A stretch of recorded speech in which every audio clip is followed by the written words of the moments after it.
Welcome to Wallflowers. Today I'm going to make plum jam. So I managed to get a really good deal at Digmore Evermore Hub. I managed to get a full tray of plums and they're absolutely fabulous. Now they're not massive, but they're lovely plums, so I'm quite happy with that. If you've watched any of my other videos, you'll have heard me mentioning be conscious and look for a good deal. If you grow your own, you've got trees in your garden and you can harvest to your heart's content, that's great. Get it all in and prep and make whatever you can and put it away in the pantry, because we don't know what's around the corner. Now if you haven't got a big garden or you're not food growing at the moment, or particularly fruit is what I'm talking about, there are other ways to do it. As I've said previously, there are lots of apple trees, pear trees, nuts, berries, you name it, a lot of things that you can go out and forage. But at the same time, you've also heard me mentioning food initiatives, and those places do need help, so I'd encourage you to go. But whilst you're there, there is a lot of fruit and veg available. And I will say that's where I got these yesterday. That whole tray only cost me £2, and it can go a long way. I'm hoping from the ones I've actually cut up and chopped today, I've added 3 apples to this from the foraged apples that I got about 3 or 4 days ago, if not longer. I'm trying to work my way through those. But yeah, put about 3 apples in, and I'm hoping that'll work as a form of pectin. And I'm also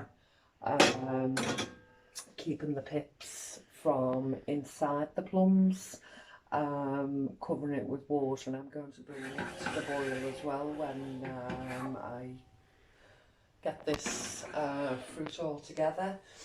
And we'll use that to hopefully make sure that the pectin works. But anyway, this is how we chop the plums. So I just generally put a knife through the middle, give it a bit of a twist, pull out the stone, pip, whatever you call it, a little bit of flesh on it, bob that in, and instead of turning them flat way round, turn them upside down so you can actually see the flesh, otherwise you're going to waste the flesh on your chopping board.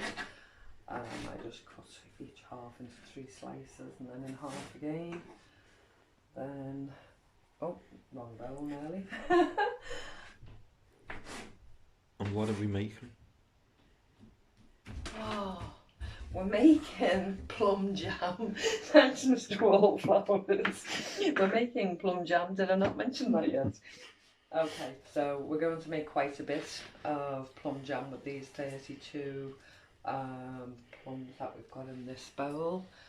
So let me just finish chopping this up and get it ready. So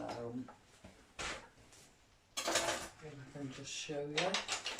We've got 32 plums diced and quartered, 3 apples, to which I'm going to add 1 cup of water and 4 cups of sugar. So that 4 cups of sugar basically equates to 1 kilo. I like the old homestead recipes, and I follow people like Whirlpool Holler, and Homestead Tessie, and a few different ones like that. I really enjoy their recipes, their approach basically, you know, it's all a recycle, make, do, amend kind of thing. And it doesn't have to be tough, it doesn't have to be hard work, it's quite enjoyable when you actually get in the flow of it. And the American quantities, because they're both American homesteaders, normally in cups, and I've just picked it up and I think it's a lot better. So a lot of the time you'll hear me talking in cup measurements, and it's not tablespoons and teaspoons, but rather than how many kilos and how many grams, I think it's easier just to fill up a cup and go from there. So I quite like that. So as I say, that's 1 cup of water to 5 cups of fruit, and then 4 cups of sugar. So as we normally do, I'm going to use my trusty camping can, and I'm going to put as little mess as possible. I'm going to have it all in the camping can,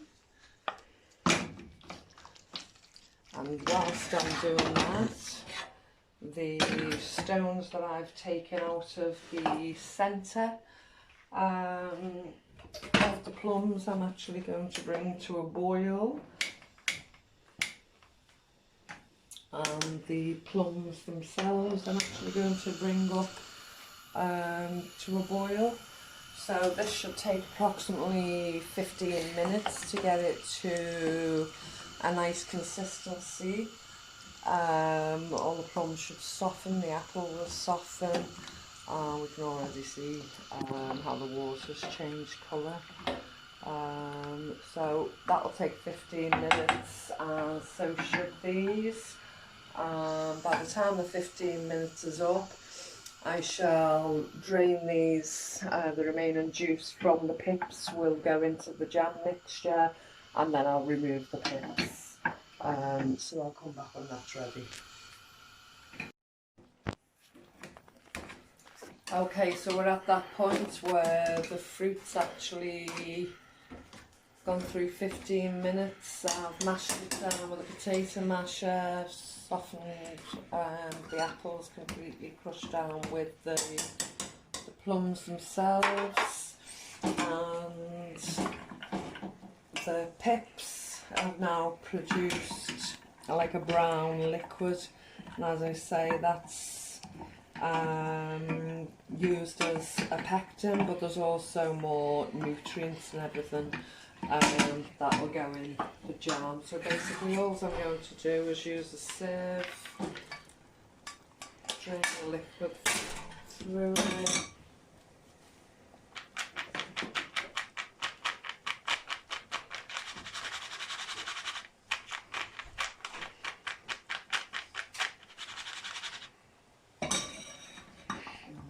Added to that.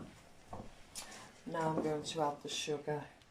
So as I say, this is 4 cups of sugar with 1 cup of water and 5 cups of fruit, diced and chopped.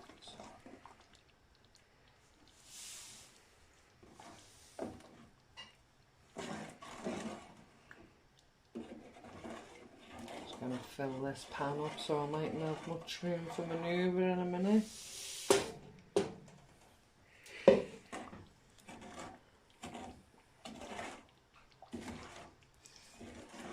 Smells like candy floss.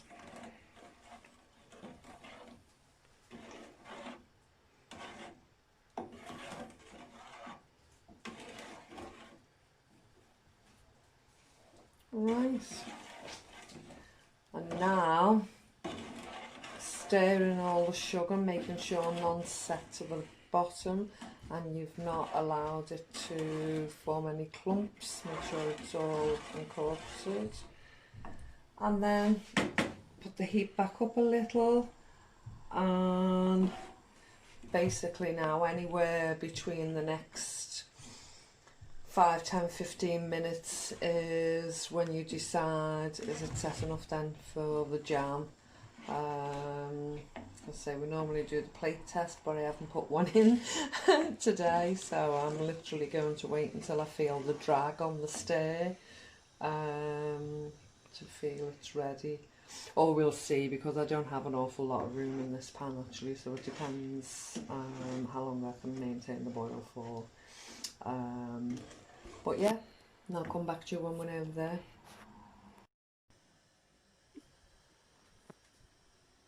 So I'm just coming up to the last 5 minutes now of boiling the jam, so I'm just going to light the oven and get the jars in, heating up, ready for me to transfer the jam into them. So just make sure this is lit and it doesn't play around with me. I'm just going to get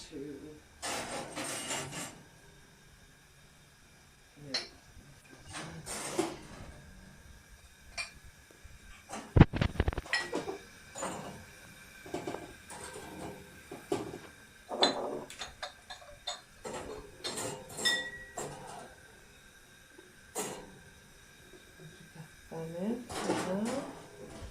Get them heating up. And then carry on watching this now. It's looking nice, but it still needs to thicken up. You see, it's quite runny. Another 5-10 minutes, and then we should be ready to transfer.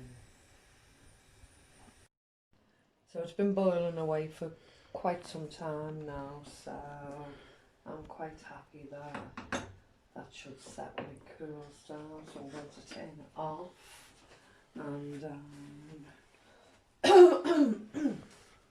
going to start lifting the jars out.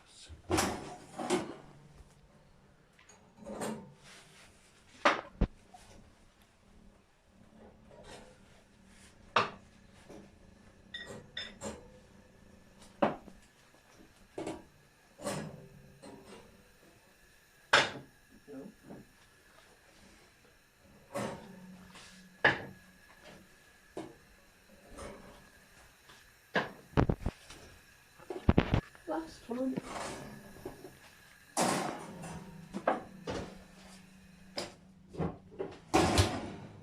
Okay.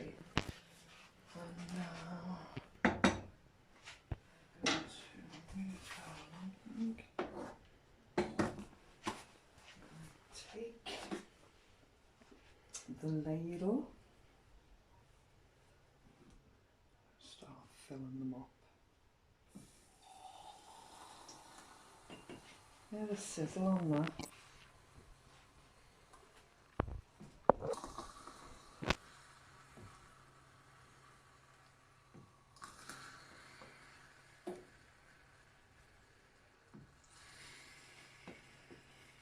So you just fill up to the neck, and that's quite far enough. And then you've got space.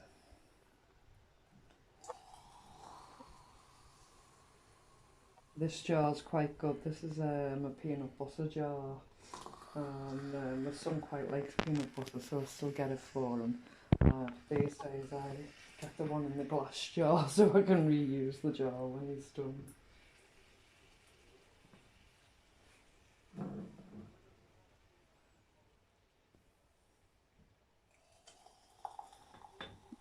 Glass jar with the metal lid, that is. I used to always collect those plastic jars, and I thought they'll have a purpose one day. And other than putting my husband's screws in them or things like that for the DIY jobs, they just piled up and I had to let them go in the end, and it was a shame. You always think, oh, I can save everything and reuse everything, and then you end up cluttered. So you have to really plan out before you keep stuff how you're actually going to use it. But with the glass jars, I don't think you can really go wrong as long as you're doing something like this with them.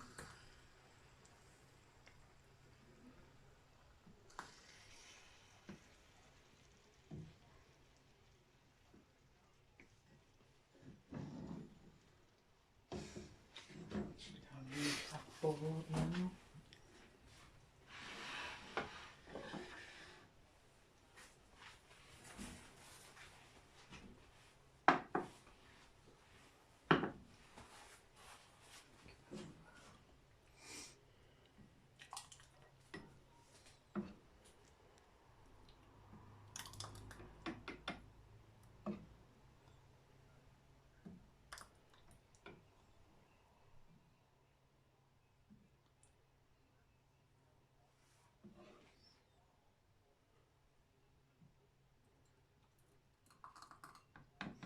I think these jars are great as little jam jars. They're actually mint sauce jars. I think they're fabulous.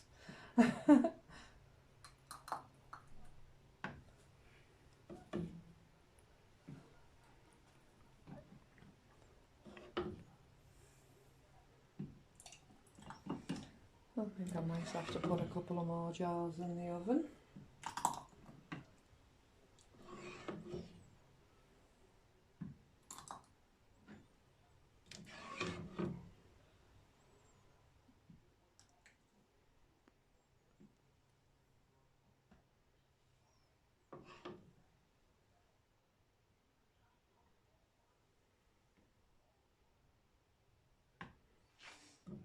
Okay, so what's that? 7.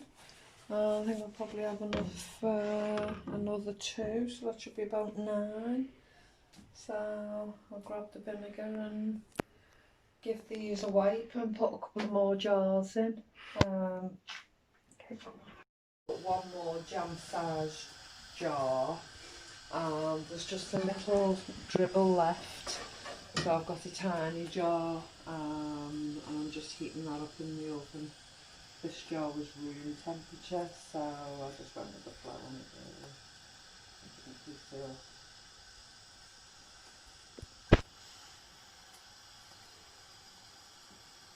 Okay, just making sure the actual rim itself is completely clean and nothing's gonna stop the vacuum soon.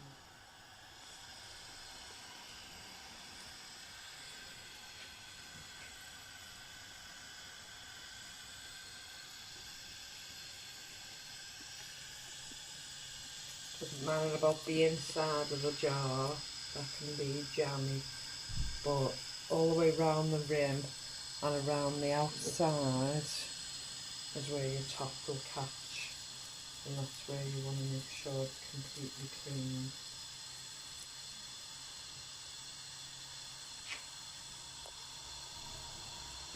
And you don't do it straight away, it'll dry. And it can cause problems.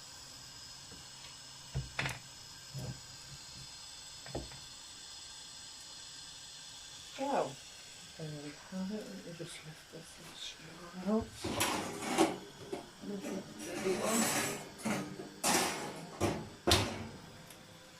This is, oh, my vinegar gone everywhere. This is a little salmon paste jar that a friend gave me. And my dad used to love this years ago. He'd go to work with a salmon paste butties and he'd be more than happy. And he'd actually come home in the morning and he would save me half a one. And that would be my big treat, to eat my dad's half a butty that he saved me. It's great what we remember, isn't it?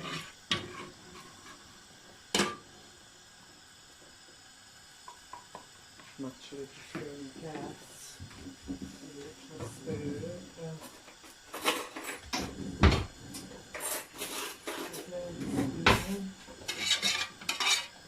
Enough to fill this little jar.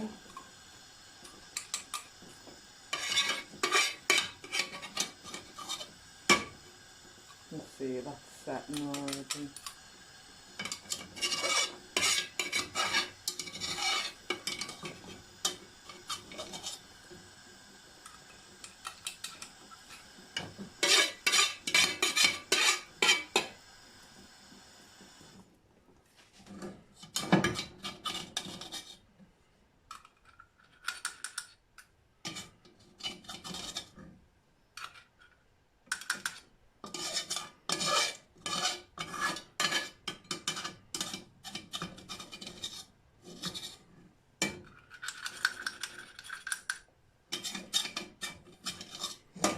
Alright, got left to do.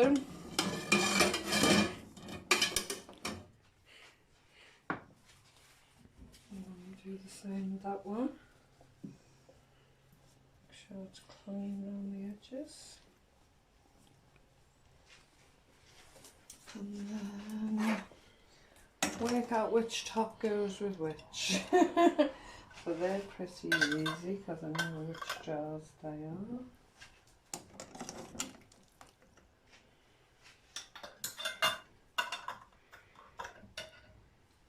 Check these for tightness in a minute. I know which one that is.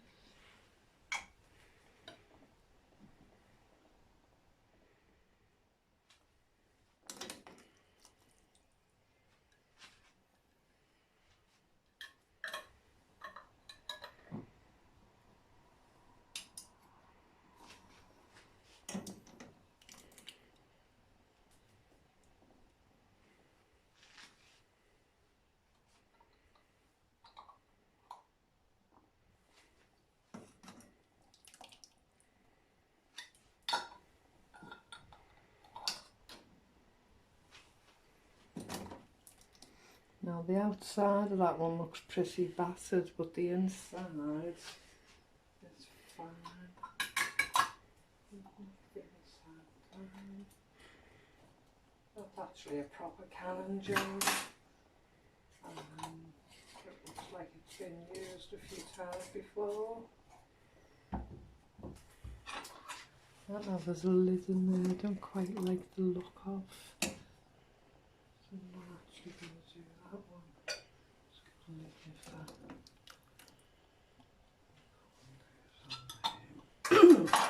So, turn up your way. Tea towel. Down your way. So these don't have to be so over the top, they just have to be twist tight.